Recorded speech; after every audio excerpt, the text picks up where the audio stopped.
थोड़ा इन्वेस्टमेंट किया जाए एजुकेशन पे, ताकि फ्यूचर के लिए जो जनरेशन है हमारी वो अच्छे से पढ़ाई कर सके।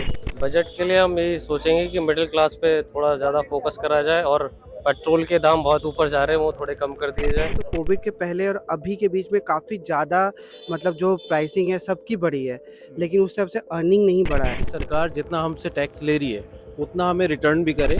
कोई भी टैक्स पेयर अगर प्राइवेट जॉब में है वो 20 साल से टैक्स भर रहा है तो गवर्नमेंट उसके लिए क्या रिलीफ कर रही है। महंगाई से मिडिल क्लास फैमिली जो है त्रस्त है।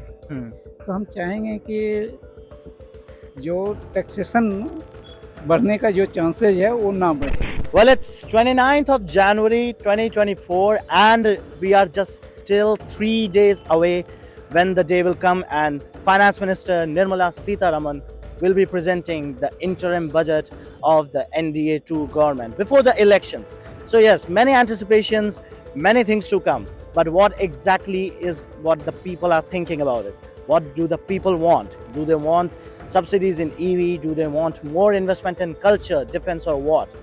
In this episode, we are just going to find out only that. Sir, आपकी क्या specific expectations हैं इस बजट से कि आप लोग क्या चाहते हैं? सैलरीड पर्सन हूँ तो मेन फोकस तो मेरा टैक्स सेविंग के लिए ही है, प्लस थोड़ा एजुकेशन सेक्टर पर थोड़ा ज़्यादा ध्यान दिया जाए, क्योंकि अभी जो हमारा टोटल बजट है उसमें कुछ परसेंटेज जो एजुकेशन पे डाला जा रहा है, जो इन्वेस्ट किया जा रहा है वो कम है।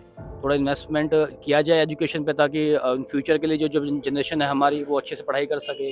बजट के लिए हम यही सोचेंगे कि मिडिल क्लास पे थोड़ा ज़्यादा फोकस करा जाए और पेट्रोल के दाम बहुत ऊपर जा रहे हैं वो थोड़े कम कर दिए जाए। इन्फ्लेशन बहुत ज़्यादा बढ़ रहा है, तो एटलीस्ट कुछ भी ऐसा करे गवर्नमेंट की काउंटर करे कि जो इन्फ्लेशन है वो कम हो, क्योंकि आप अगर देखोगे तो कोविड के पहले और अभी के बीच में काफ़ी ज़्यादा मतलब जो प्राइसिंग है सबकी बढ़ी है, लेकिन उस हिसाब से अर्निंग नहीं बढ़ा है। यार बजट से तो ये एक्सपेक्टेशंस है कि सरकार जितना हमसे टैक्स ले रही है उतना हमें रिटर्न भी करे, एज इन इंफ्रास्ट्रक्चर में उतना रिटर्न करे। बहुत सारी चीज़ें ऐसी हैं जो हमें लगता है एज ए सिटीजन कि वापस हमें रिटर्न नहीं मिल रहा। हेल्थ केयर सर्विसेज हो गई, एजुकेशन हो गया, नए इंस्टीट्यूशंस हो गए, मुझे लगता है उनमें इंक्रीज़ होना चाहिए क्वांटिटी में और क्वालिटी में भी। जैसे टीचर्स की बहुत ज़्यादा कमी है और जो स्टाफ्स हैं वो उतना वेल ट्रेंड नहीं है।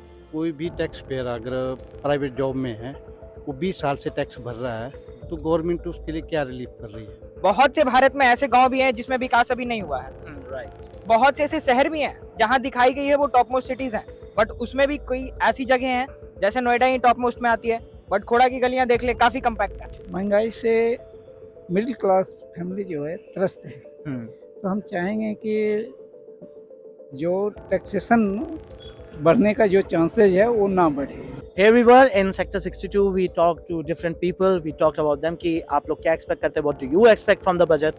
Some said about EV, some said about infrastructure, some said about culture, and some said about that it is the perfect time कि GST को भी अब fix किया जाए, पेट्रोलियम को भी GST में लाया जाए.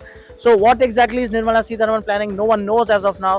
But in just 3 days' time, we'll all get to know that what exactly is coming out of the Nirmala Sitharaman's bag this time. So this was me, Ansh Pandey, One India News.